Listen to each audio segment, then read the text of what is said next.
आज आपल्याकडे एक Redmi Note 7S एक ताई घेऊन आलेली. तिचं म्हणणं असं होतं की हातातून मोबाईल पडलो आणि त्याच्यानंतर त्याचा डिस्प्ले गेलो.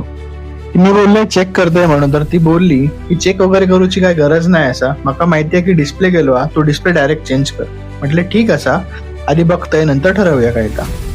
मोबाईल जसं ओपन केलं तसं मला दिसला की तो डिस्प्ले कनेक्टर शॉर्ट होतो आणि पडल्यामुळे इकड तिकडचे कंपोनंट पण इकडच्या तिकडे गेलेले होते.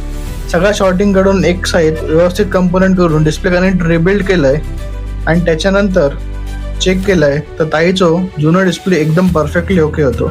कधी कधी काय असतं की आपल्याला जसं वाटतं तसं नसता, त्याच्यामुळे एक परफेक्ट रिपेअर वाल्याकडे जर तुम्ही गेलास तर तुमच्या प्रॉब्लेमचा 100% सोल्युशन होतला.